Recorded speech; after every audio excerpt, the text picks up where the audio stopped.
Palabra Fiel presenta un despertar en la palabra.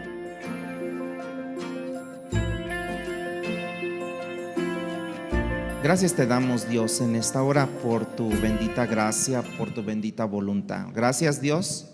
Te pedimos que en esta hora, a partir de ese agradecimiento, nuestros corazones estén dispuestos a recibir tu palabra, Dios.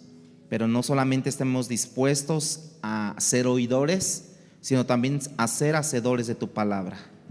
Pon en tus manos en esta hora ponemos en tus manos nuestros corazones, nuestras mentes, estén clarificadas a la exposición de tu palabra.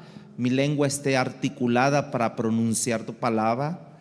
Te pedimos que en esta hora tu Espíritu Santo tome el control y seamos llenos y seamos enseñados por ella misma para que cumpla los fines por el cual ha sido diseñada tu palabra para cada corazón. Te lo pedimos en Cristo Jesús. Amén y amén. Amén, amén. La semana pasada hablamos de la ley de Dios, hablando de la compasión de Dios que Dios tiene para los perdidos y que nosotros deberíamos también de tener. Hablamos de la ley de Dios y que para fines de entenderla, la han dividido los académicos en tres ramas. No que Dios haya hecho tres leyes, sino que la han definido, la han clarificado, la han dividido en esas tres etapas. Y habíamos hablado de las leyes civiles, ¿no? Donde se juzgaban los crímenes, los delitos, los robos, todas las cosas en contra de la ley civil que se pronunciaba en ese momento. Habían también las leyes ceremoniales, son aquellas que apuntaban a la venida de Cristo. Una de las leyes ceremoniales también era que el sumo sacerdote tenía que entrar una vez al año al lugar santísimo y ofrecer sacrificio por los pecados del pueblo. Y todo el pueblo traía algún tipo de animalito para poder sacrificarlo, pero que no tuviera ningún tipo de defecto, porque si no, no era aceptado ante Dios. El sumo sacerdote tenía que entrar de una manera al cual él tenía que estar bien delante de Dios, porque él entraba no solamente al lugar santo, sino al lugar santísimo. Y entonces en el lugar santísimo nomás estaba el arca del pacto, y cuando él entraba, ahí ofrecía ante Dios ese sacrificio. Pero si él no estaba bien delante de Dios, pues caía mal, caía muerto, más bien, caía muerto él, y lo tenían que sacar con una soga ahí. Sin embargo, también se nos fue dada una ley, la ley moral. Dijimos que los rabinos en cierta forma tenían como yugos, ¿verdad? Esos yugos algo simbolizaban o tipificaban algo que teológicamente o sabiamente pesaba sobre sus vidas. Por ejemplo, un pensamiento, una idea que ellos tenían. No hablo de teoría porque ya me meto como que a la ciencia, porque se deriva la teoría de la ciencia, pero más bien como que tenían una idea, un pensamiento fuerte. Cada rabino tenía algo sobre eso. Y Cristo, como se denominó también rabino en ese momento, tenía un yugo que pesaba sobre él, ¿no? Y él dijo, resumiendo los 10 mandamientos, los convirtió en 2 y dijo, bueno, amarás al Señor tu Dios, pero también dijo algo que tenía que ver con la compasión que estamos hablando: amarás a tu prójimo como a ti mismo. De manera que si tú haces estas dos cosas, amar a Dios y amar a tu prójimo, no pecaríamos contra nuestro hermano que está a nuestro lado, no pecaríamos contra nuestro Dios, porque de antemano San Agustín, ¿se acuerdan que una vez les comenté? San Agustín, un padre de la iglesia, decía: ama a Dios y haz todo lo que quieras. En cierta forma como que traía una solución para lo que yo deseaba hacer, pero algo que me impedía hacer mi propio deseo precisamente era ese amor que yo tenía para con Dios. Ama a Dios Y como resultado, ¿vas a hacer lo que tú quieras? No, vas a hacer en base al amor de Dios, vas a hacer como resultado en no ofender a Dios. Y entonces si nosotros amamos a Dios, amamos a nuestro hermano, entonces no tendríamos ningún problema con nuestro hermano, con nuestro vecino, con nuestro prójimo, con nuestros padres, con nuestros hermanos, con nuestros primos, nuestros familiares. No tendríamos ningún problema. Recuerda que cuando yo desobedezco, hay pecado que no solamente viola la imagen de Dios en el otro, sino que también viola la imagen de Dios en mí, porque estoy pecando, porque dice la Biblia que fuimos creados a imagen y a semejanza de Dios. Entonces, si yo no amo a Dios, yo peco contra Dios, violo, quebranto esa imagen que Dios ha puesto en mí, peco contra Él y también peco contra mí, porque estoy precisamente hecho a la imagen y semejanza de Dios. Pero es lo que voy a amar a mí, es lo que voy a hacer cuando yo esté delante de Dios. Y no me refiero cuando estemos ya arriba, sino cuando yo esté en oración con Dios y decir: Señor, yo te amo. Y ponerte a hacer como unos ensayos y ponerte en el espejo: Señor, yo también amo a esa persona. O sea, yo, ¿no? Yo también amo a esa persona porque es una persona que es, aparte de que ha sido comprada, pero originalmente fue diseñada a imagen y semejanza de Dios. Segundo, lo amo porque ha sido comprado y lavado con la sangre de Cristo. Entonces, cada vez que nosotros nos enfrentamos, ya sea a clientes, ya sea amigos, ya sea a compañeros, vecinos, cónyuges, lo que sea, tenemos que ver como primariamente que ha sido hecho a imagen y semejanza de Dios. ¿Por qué voy a amar a esta persona? Bueno, porque en realidad, como tú, como todo el mundo, viene de un mundo caído, o está en un mundo caído más bien, pero que también ha sido hecho imagen. O sea, el ratero, el que me robó ayer la bolsa, el que me saqueó, el que me maltrató psicológicamente, físicamente, ¿lo voy a amar? Sí, porque está hecho, constituido a imagen y semejanza de Dios. Pero que si vemos la realidad es que es un hombre caído, como usted y como yo, antes de venir a Cristo. Aún siendo que hemos venido a Cristo, que hemos sido redimidos, que hemos sido lavados y comprados con la sangre de Cristo, ¿no caemos, hermanos? Seguimos cayendo. ¿Por qué? Porque precisamente hay algo en nuestro ser, como un imán que me lleva a hacer lo malo. Bueno, ustedes dirán: no, pues es que yo ya no robo, yo ya no digo malas palabras, ya no. Sí, pero dejemos allí el asunto. Metámonos a corazón. ¿Qué tanto no le dices hijo? No, sino más bien lo piensas y dices: el Señor te tenga en fuego lento, ¿no? Hasta estructuramos palabras así más suaves emocionalmente, que no ofendan a la persona, pero que nuestro corazón no está bien delante de Dios. Y decimos: con ese hermano, con ese prójimo, con ese vecino, trátalo ¿de qué? De pincitas. ¿Debería ser así? No, debe ser hablarle y bendecirlo y demás cosas, porque es hecho a imagen y semejanza de Dios. Tal vez algún día él venga a Cristo y precisamente él renuncie a ese hombre caído, renuncie y reforme su mente a través de la palabra de Dios, para que pueda caminar en obediencia a Dios. Y después ya sean super amigos, o dejemos super amigos, por lo menos sean amigos, ¿verdad?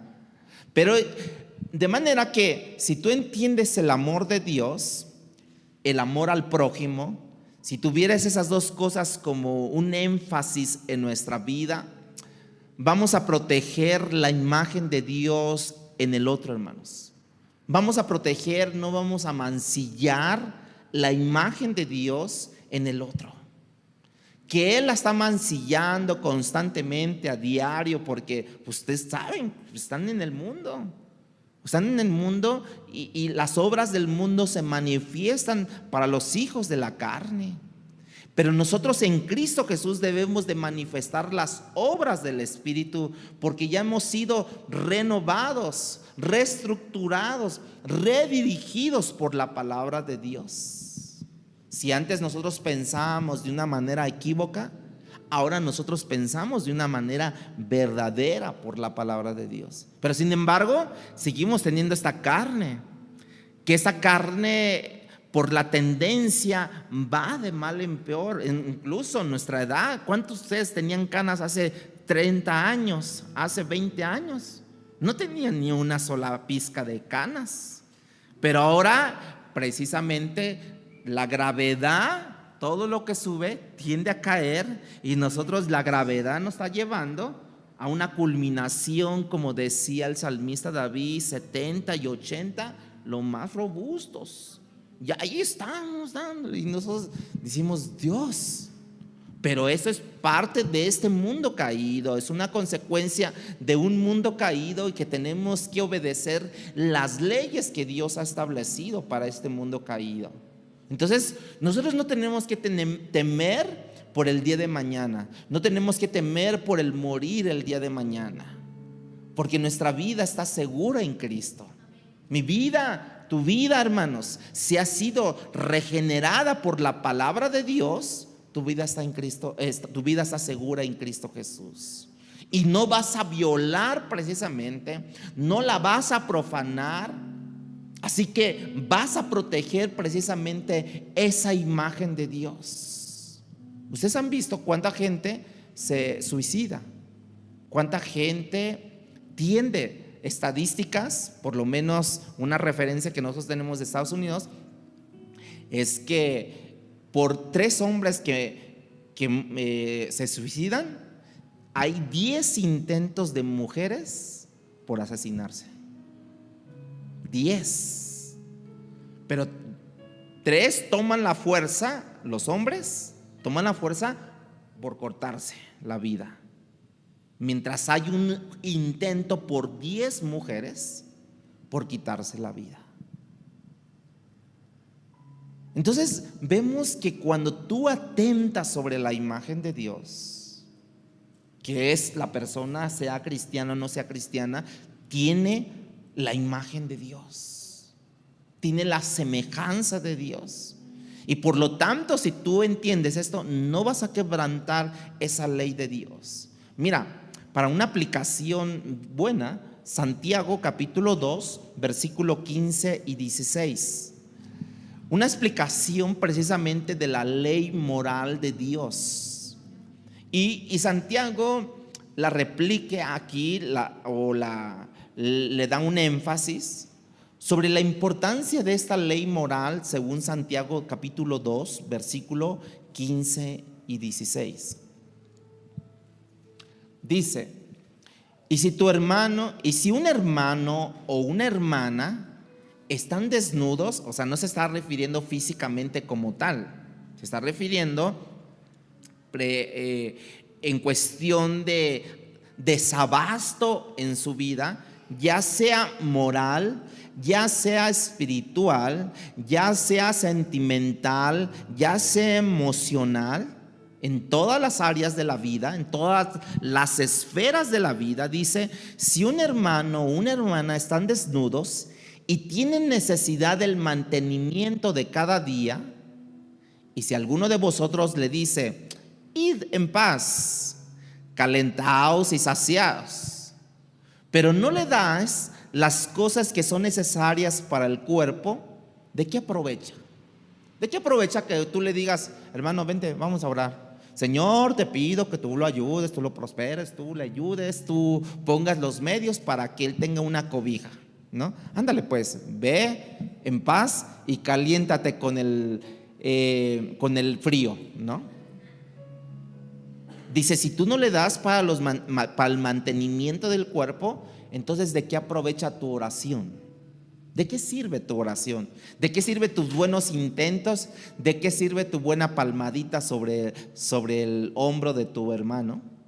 Si tú no le das para eso. Si un hermano viene y te habla de alguna necesidad, ojo, pongan atención, real, sí, porque también hay hermanitos, ¿verdad? Hay hermanitos que pues quieren trasquilar a otros, ¿verdad?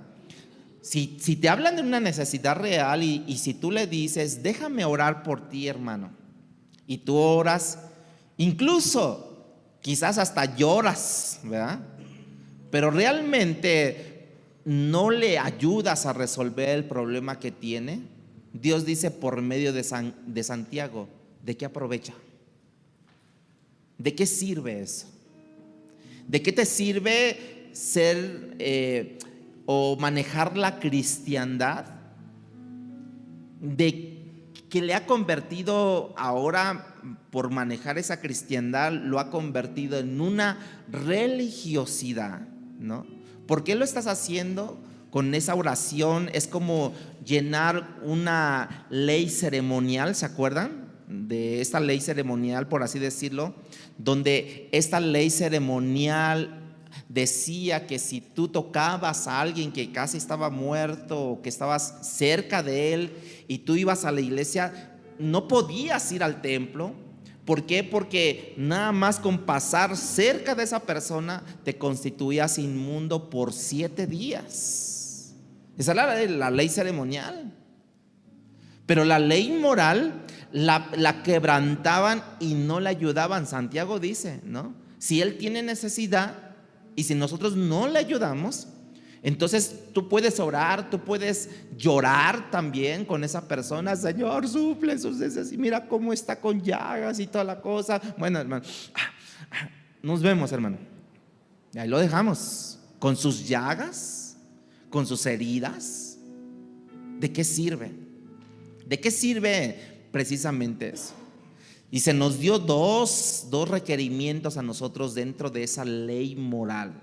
Amarás al Señor tu Dios con todo tu corazón, con todas tus fuerzas, con toda tu mente, y amarás a tu prójimo como a ti mismo. ¿Cómo te amas tú? ¿Te procuras tú, hermano? Cuando tú te levantas, te bañas, te desayunas, te perfumeas, te polvoreas, lo que sea, ¿verdad? ¿Y qué haces? Mediante esa ley moral con los otros. ¿Cuál es la diferencia entre el samaritano, el sacerdote y el leví? Lucas capítulo 10, versículo 33. Lucas 10, acuérdense de esa historia. Dice, pero que un samaritano que iba de camino vino cerca de él. ¿De quién? Del necesitado, del que había sido asaltado. Viéndole, dice que fue movido a misericordia. Otras traducciones hablan de que fue movido a compasión. Nota que la compasión no es como, ay, qué pena me da tu vida. Nota que la palabra compasión no es como que, qué tristeza me da tu vida, de verdad. Mira, ya me lo contaste, ya me siento triste. ¿A poco no muchos dicen así? Compasión no es eso. Compasión no es pena, no sentir pena. Compasión no es sentir tristeza. Muchos le llaman a eso empatía, ¿no? Ay, si está llorando, ¿qué haces tú para que no se sienta mal la otra persona y para que se sienta acogedora? Pues también, ay, tus lágrimas, ¿no? Hay unos que con facilidad y otros que intentamos hacerlo y no sale por nada. Oye, pues, ¿qué onda con el lagrimal? ¿Ya está seco? ¿Qué onda? ¿No? Hay otros que tienen el lagrimal como abierta toda la llave y de repente nomás le dices algo. Ahora sí fluye. Hay una fuente en mí, ¿no? Que está brotando, ¿no? Pero en el versículo 34 al 37 dice, acercándose vendó sus heridas. Fíjense, no solamente tuvo misericordia o tuvo compasión, como los dijimos. Acercándose, vendió sus heridas, echándoles aceite y vino. ¿De dónde sacó aceite y vino ¿no? Y poniéndole en su caballo, lo subió a su caballo, o al burro, o al camello, no sé. Lo llevó al mesón y cuidó de él. Fíjense, cuidó de él. O sea, no solamente muchos se quedan ahí como que lo dejó y le dijeron, mira, si al otro día, ¿no? Como dice ahí, al otro día, mira, si hay que comprarle algo más, un medicamento, o si gastara más, yo te lo pagaré de regreso. No, dice que cuidó de él, ¿sí? Llevándolo él, lo cuidó él. Otro día al partir, ahora sí ya, sacó 2 denarios, dinero, cash, money, ¿no? Y lo dio al mesonero y le dijo, cuídamele, y todo lo que gaste de más, yo te lo pagaré cuando regrese. ¿Quién pues de esos 3 te parece que fue el prójimo del que cayó en manos del ladrón? ¿Quién fue el prójimo? Porque muchos decimos, ama a tu prójimo, pero ¿quién fue el prójimo aquí? ¿Fue el prójimo el que fue asaltado? ¿Fue el prójimo el sacerdote? ¿Fue el prójimo el levita? ¿Sabes quién fue el prójimo aquí? El samaritano. Muchos decimos, ama a Dios, ¿no? Al Señor tu Dios con todo tu corazón, pero ama también, ¿qué dice? Y también ama a tu prójimo. ¿Quién es tu prójimo? Yo soy muchos decían o dicen así, y no está mal, pero sí está, pero ahorita estoy tomando otro énfasis. Muchos dicen, mi prójimo es mi próximo, ¿no? El próximo que yo tengo atrás, adelante, a mis costados, ese es mi prójimo. Pero mi prójimo, si no empiezo por mi casa, ¿no? O sea, si yo no me amo, en algún tiempo, cuando no me diluí, o no, más bien no me sacaban bien a la luz esta situación a mí, yo decía, esto es egocéntrico, porque ¿cómo te vas a amar tú? O sea, a ver, espejo, ¿quién es el más hermoso? ¿Quién es el más bello? ¿Quién es la persona más carismática? Porque no sé si ustedes cuando se peinan enfrente, ¿por qué se peinan enfrente de un espejo? ¿Por qué no lo hacen así? ¿Por qué? Porque necesitan que quede bien, necesitan verse bien. Incluso tienen muchos un espejo de piso a techo, ¿no? Y allí para verse desde todos los ángulos posibles. Y más tienen uno acá y otro acá atrás, ¿no? A ver, y ahí, ¿no? Están checando. ¿Eso qué te habla? De que tú te quieres ver bien, ¿no? A ver, chécame atrás y no te dejé, ¿cómo le llaman esto? Lo que cae, la caspa, ¿no? Si es que tienes, o la pelusa, chécame atrás a ver si no. Sí, mira. ¿Tú estás viendo la caspa? No. Pero si tú sientes, si tú te dicen, hoy tienes caspas, como si te dijeran, oye, tienes una gran carga como el peregrino, ¿se acuerdan? ¿No? Tienes un costal ahí, te sientes como, quítamelo, ¿no? Y ya, como que descansas. Tu ego descansó en realidad. ¿Qué es lo que pasa con este prójimo? Precisamente, este prójimo actuó como prójimo. Él actuó como prójimo, no teniendo en cuenta las molestias que le puede ocasionar aquel personaje. No, porque lo vio y dijo, bueno, hay que ir a la farmacia o a las droguerías, que así antes le llamaban, ¿no? Así, o en otros países le llaman así. No, aquí de comprar, hay que sacar algo. No. La falta de compasión, hermanos, lo que hace precisamente en los cristianos, y me enfoco en ellos, es que niegan la imagen de Dios. en el otro. De hecho, la falta de compasión niega la imagen de Dios en nosotros mismos y en el otro también, porque se supone que Dios es esa imagen, y esa imagen de Dios en Cristo Jesús fue compasivo Dios. Y si yo no lo soy, entonces estoy negando la imagen de Dios en mí. ¿Cuántos de ustedes tienen la imagen de Dios en sus vidas? ¿O no lo sabían o sí lo sabían? En el otro creyente o no, o sea creyente o no, tiene la imagen de Dios también, hermanos. Y si yo no hago algo a favor de él, es como que no me importara mucho la imagen de Dios en ese otro. La palabra compasión en el lenguaje original, no lo voy a decir porque apenas sé hablar español, pero es en griego. Esta palabra habla como las entrañas que hay en tu cuerpo. O sea, en las entrañas, por ejemplo, en las entrañas, ¿qué tenemos dentro? El hígado, el pulmón, los riñones, los intestinos, que a leguas no los vemos nosotros, pero son factores importantísimos dentro de nuestro cuerpo para el funcionamiento.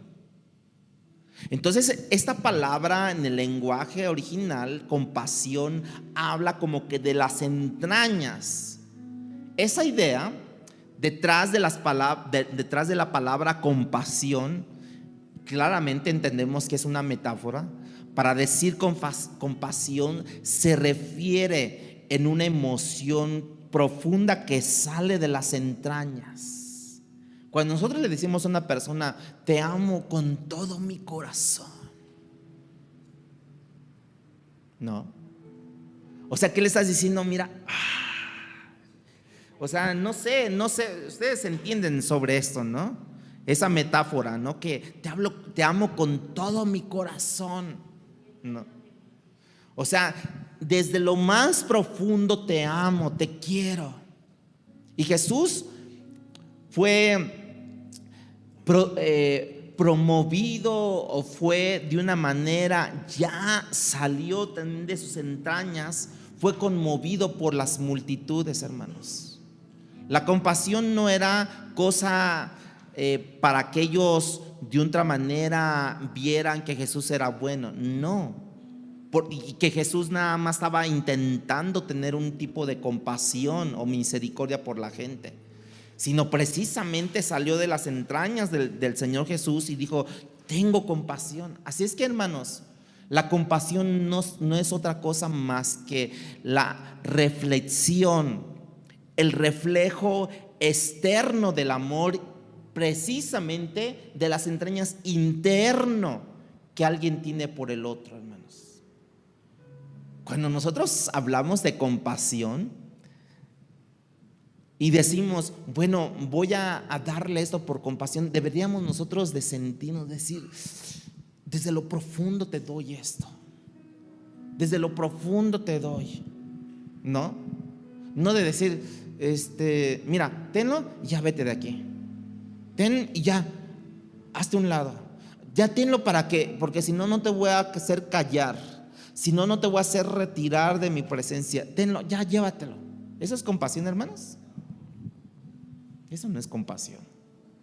La compasión se refleja, hermanos. Otra definición de compasión en el maestro Google, ¿no?, es que es un sentimiento de tristeza, que hasta ahora es donde llegan muchos nada más a tener tristeza, ¿verdad? De que alguien usted lo ve allí pidiendo y muy mal, en un estado muy mal, y usted siente tristeza, y muchos llegan hasta ahí, hasta ese punto, sentirse tristes también, a ser empáticos con ellos, ¿no? Dije, ay, pobrecito, ay, no, y hasta ahí llegan nada más. Dice esta definición, sigue, que es un sentimiento que produce tristeza, que produce al ver a alguien precisamente, ¿no?, y que lo impulsa a aliviar. No solamente tiene tristeza, sino que lo impulsa a aliviar el dolor o el sufrimiento de la otra persona, o incluso hasta evitar ese dolor del otro. Lo que viene es increíble, hermanos, porque el mundo secular capta mejor muchas veces que nosotros como cristianos. ¿Por qué? Porque precisamente no solamente el concepto del Google habla sobre una tristeza por la compasión, o sea, un motivo de compasión habla de tristeza por alguien, sino que lo impulsa para aliviar el dolor o el sufrimiento, incluso hasta evitarlo, hermanos. ¿No? Sin embargo, muchas veces nosotros pensamos que con sentirnos así mal, aliviamos un poco la pena. Al sentirnos tristes, aliviamos un poco su emoción de la otra persona, hermanos. No es bajarse, es bajarse de donde está uno. Tal vez este samaritano, por lo que se traduce, ustedes lo ven así, a lo mejor iba en su caballo, iba en su burro, en su asno, o lo que sea, ¿no? Y se tuvo que bajar. O sea, te hizo un alto, ¿no? Te hizo un alto sobre el rumbo que tú ibas para poder ayudar tú como prójimo a tu prójima. Y se bajó y dice que curó sus heridas. Espérame tantito. Amarró allí al caballo para que no se fuera, ¿no? Lo amarró. ¿Y dónde? Aquí está una farmacia. Fue a traer, no sé, alcohol, todo lo que necesitó. Dice que curó sus heridas. Se tomó el tiempo. Ya que más o menos estás, entonces a ver, ahora sí, 1, 2, ¡pah! Lo subió y lo llevó. ¿Dónde hay aquí veo un mesón, un hotel, no sé? Y lo llevó allá. Estuvo con él la noche, por si le daba temperatura, por si le daba algo. Estuvo con él cuidándolo, porque ahí dice la Biblia que lo cuidó. Al otro día él tenía que salir, tenía que seguir su rumbo y dijo: bueno, mira, ahí te dejo 2 monedas, te dejo 2 billetes. Si él gasta más, si él ya se siente bien y se quiere ir bien, y si se gasta más, yo te lo pagaré de regreso. Tuvo confianza. O sea, el mesón tuvo confianza, el mesonero tuvo confianza para poderle decir: ok, está bien, vete con cuidado. Al rato que regreses o cuando vengas, me pagas si ha gastado de más esta persona. Fíjense que con qué integridad te habla allí. No solamente del prójimo hacia el prójimo, sino del mesonero hacia el prójimo. O sea, una mezcla de prójimos allí, ¿no? Una mezcla de prójimos allí. De manera que la compasión no es simplemente algo que yo siento. Digan conmigo, la compasión no es simplemente algo que yo siento, ¿verdad? Sino algo que siento tan adentro de mis entrañas que me impulsa a querer aliviar el dolor, el sufrimiento, la dificultad de mi otro prójimo. No solamente acaba allí, hermanos. De allí es que digo que la falta de compasión niega tanto la imagen de Dios en ti como la imagen de Dios en el otro. Cuando nada más se llega a la primera fase. La segunda fase, porque la primera fase es ir, bueno, no sé cómo se dicen los caballos, no sé, pero ir allí o ir en tu coche. Esa es la primera fase, y voltear y decir: híjole, qué dolor, me siento mal, y seguir. Esa es la primera fase. La segunda fase, porque hay 3 fases aquí, ¿no? La segunda fase es parar tu carro o parar donde tú ibas y decir: a ver, voy, y salirme del camino e ir con él. ¿Qué pasó? ¿Qué necesitas? No, es que ¿qué crees? Que me asaltaron y quién sabe qué, y ya, bueno, y te pueden contar, ¿no? Y bajo el discernimiento del Espíritu, porque también hay que ver, porque el mundo es mundo, ¿no? Entonces decir, bueno, mira, no te preocupes, ahorita vengo. Pum. Vas, compras lo que necesitas y la ayudas. Y si tú ves que está muy como él, porque en realidad como que le dieron una santa paliza a él, porque no pudo hacer nada, dice que lo subió, lo llevó, y no sabe, es que no sé si se dan cuenta ustedes la magnitud de todo un trabajo, de toda una logística para hacer todo esto, hermanos. No es simplemente dar una moneda, porque eso es lo más sencillo, hermano. Bueno, muchos que no traen pues ni eso, ¿verdad? Pero es lo más sencillo dar una moneda. Es lo más sencillo dar una moneda y olvidarte del caso, y tú por dentro, y tú por dentro religiosamente, según sentirte bien, porque cumpliste una ley moral de ayudar a tu prójimo. Esa es pura religiosidad, hermanos.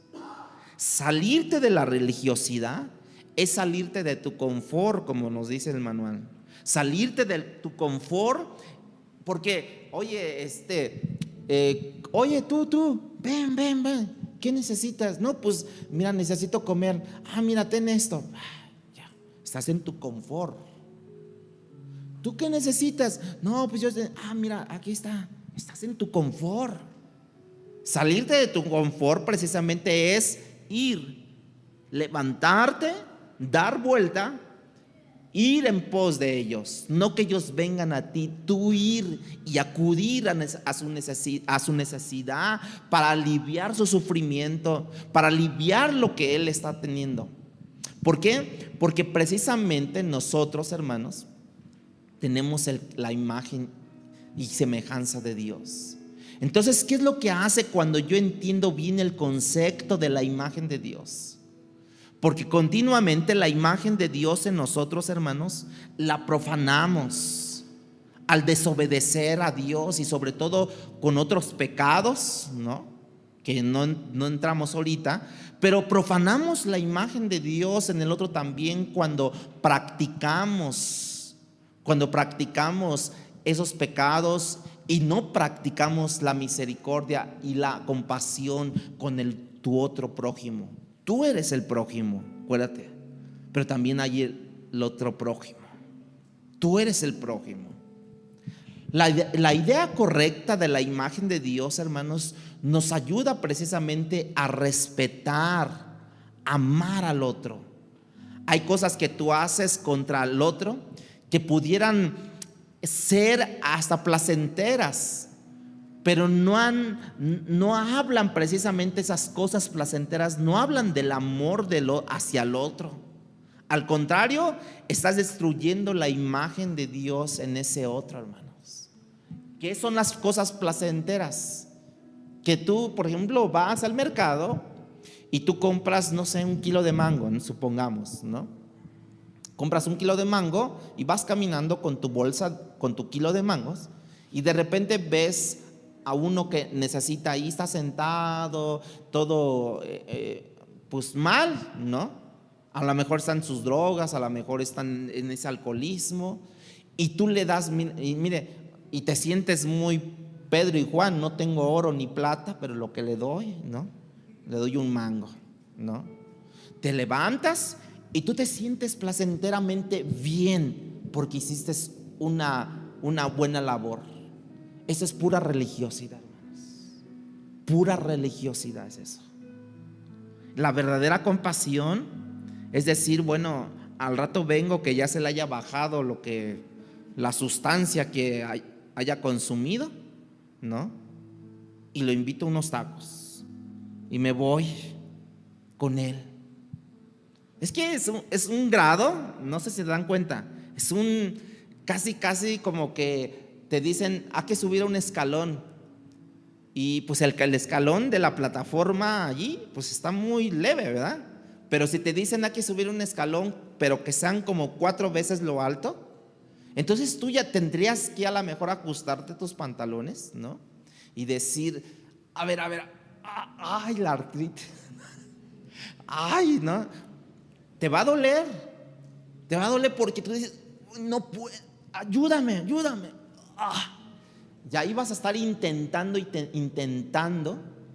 porque ese es el escalón que se tiene que subir para ejercer precisamente la compasión, ayudar, aliviar, incluso a impedir el dolor del otro. Cada vez que nosotros como esposos o esposas le hablamos mal, o padres o hijos, le hablamos mal a nuestra autoridad o le hablamos mal a nuestros hijos, a nuestros padres, a nuestros esposos, a nuestras esposas, les hablamos mal, precisamente estamos negando la imagen de Cristo en el otro. Y si tú niegas la imagen de Cristo, entonces eres un incrédulo. No eres cristiano, no eres hijo de Dios, no has entendido precisamente esa gracia, no has entendido correctamente la imagen de Dios en ti y en el otro. Cuando tú respetas la imagen de Dios en el otro, tú muestras reverencia a Dios. Cuando tú cuidas del otro, tú muestras dicha reverencia por la imagen de Dios en ese otro. Cuando tú le hablas bien a tu esposo, a tu esposa, a tus hijos, a tus padres, a tus hermanos, precisamente muestras reverencia a dicha imagen de Dios. Si tú violas o ignoras, que sería lo opuesto a la obediencia, la imagen de Dios en el otro, tú niegas el evangelio de Cristo. Tú niegas ese evangelio precisamente que te dio salvación. ¿De qué? De lo perdido que estábamos sin Cristo. Y también cuando tú violas o ignoras dicha imagen de Dios, tú no estás reflejando a Cristo y luces muy mal representante de esa imagen de Dios. De hecho, es como el otro nos ve literalmente a nosotros, hermanos. Mira, y dice que tiene la imagen de Cristo. Estamos negando el evangelio. Cuando yo violo la imagen de Dios, como ya lo dije, con mi esposa, con mis padres, con mis hijos, con mis hermanos, yo luzco muy mal representante de esa imagen de Dios, hermanos. De aquellos que me observan, la luz corre mal. La luz corre mal, hermanos. Ahora, el énfasis, para terminar, el énfasis de amar al prójimo como Cristo lo hizo, pero que verdaderamente Cristo no lo reveló, no trajo una nueva enseñanza. Cristo, en otras palabras, vino a decir algo que ya había sido revelado desde el principio en la ley mosaica. En Levíticos capítulo 19 y 18 habla que tengo que yo amar a mi prójimo, hermanos. Y ahí después nos vamos al Nuevo Testamento, aparecen muchos versículos sobre la compasión o la misericordia, ¿no? Que unas versiones traen misericordia, otras versiones traen compasión, ¿no? Muchas ideas que hablan sobre la imagen, sobre la misericordia, sobre la compasión. Pero el prójimo mío es inconverso, usted podrá decir. Es una persona muy inmoral, usted podría decir. Es más, mira, ese prójimo que tú dices no anda siempre con una pistola, anda siempre con una espada en su lengua, ¿verdad? Hablando y tasajeando a toda la gente, ¿no? Allí. ¿Por qué voy a amar a ese enemigo? Porque muchos son hasta enemigos, son enemigos hasta gratis. ¿Por qué voy a amar a ese enemigo? Sencillamente porque son portadores de la imagen de Dios, hermano. Sencillamente. Señor, enséñame a amar a este prójimo. Y cuando amas la imagen de Dios, o sea, en el prójimo, en ese enemigo, en ese que insulta, en ese, cuando amas la imagen de Dios en ese, amas a Dios. Y viceversa. Cuando ignoras o profanas la imagen de Dios en el otro, profanas a Dios o ignoras a Dios. La compasión es el requerimiento para sentir el sufrimiento del otro, hermanos. ¿Tú te acuerdas cuando Cristo bajó de la barca en Marcos 9:36 y tuvo compasión? ¿Qué fue lo que Cristo vio cuando las multitudes estaban allí que los discípulos no vieron? Él vio necesidad, Él vio apuranzas, Él vio enfermedades, Él vio prácticamente violado, quebrantado la imagen de Dios en ellos.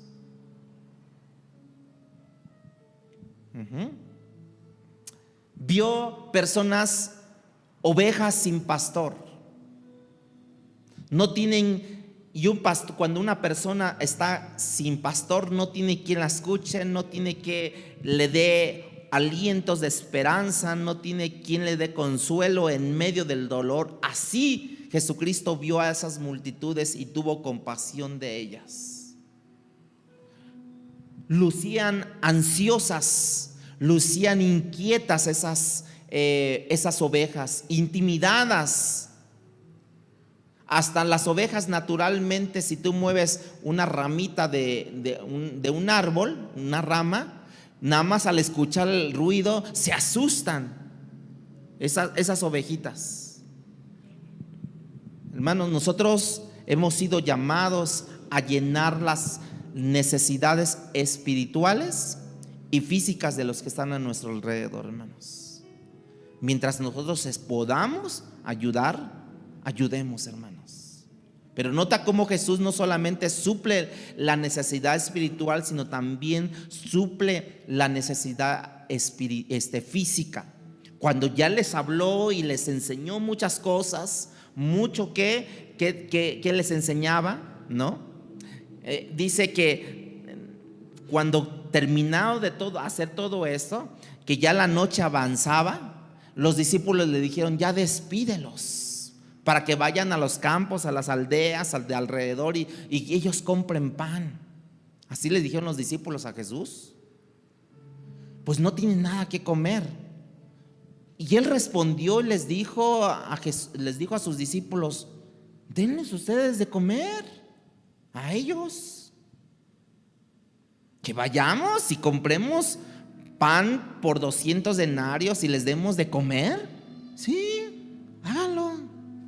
Así es que Pedro, Jacobo, móntate un equipo y váyanse por las canastas allí a la panadería y tráiganles que comer a ellos. A ver, Judas, suelta la lana. Suelta el dinero para que compren el pan. Sí, porque ¿a poco usted, porque es cristiano, hermanos?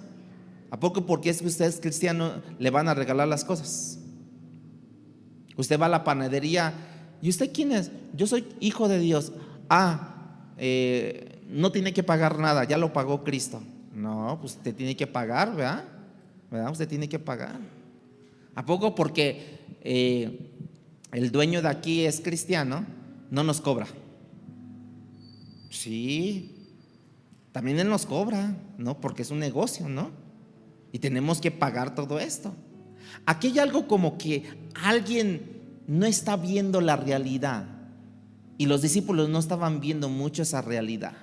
Ellos no estaban viendo todo eso. Fíjense que la hija de Billy Graham, Annie Graham, escribió en un libro Solo dame a Jesús. Y hablando precisamente de ese versículo que Jesús tuvo compasión de todas esas personas, en aquella multitud dice que había o estaban personas divorciadas. En esa multitud que Jesús vio estaban personas deprimidas, estaban personas enfermas, poseídos por demonios, dependientes de drogas. ¿Cuántos de nosotros hemos visto a gente así? Dependientes de droga. Estaban los felices también, estaban muy felices algunos, pero también había quejones, habían contentos, pero también había crueles, había amables, pero también había egoístas, había considerados, pero también había críticos, había amedrentados, pero también había otros calmados.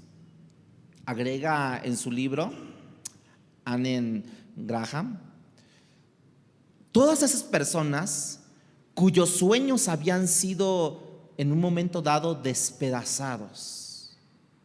Todas esas personas que viendo a Jesús de lejos en la barca, tuvo compasión de eso, que sus sueños habían sido despedazados, cuyos hogares habían sido fracturados, cuyos corazones habían sido destrozados, cuyas esperanzas habían sido deshechas. Jesús, lo que no hicieron los discípulos, Jesús vio a esa gente y penetró su mente y su corazón, de sus entrañas, de lo más profundo de su corazón, sintió compasión, vio todo eso, lo que sus discípulos, lo que los otros no vieron de ellos. Jesús vio a la gente y penetró con ellos. Esos son los ojos que tal vez a nosotros nos hacen falta por los necesitados, hermanos, para cultivar precisamente la compasión por los perdidos. Palabra Fiel presentó Un despertar en la palabra. No olvides buscarnos en Facebook y YouTube como Iglesia Palabra Fiel CDMX y seguir las transmisiones por Zoom de cada domingo.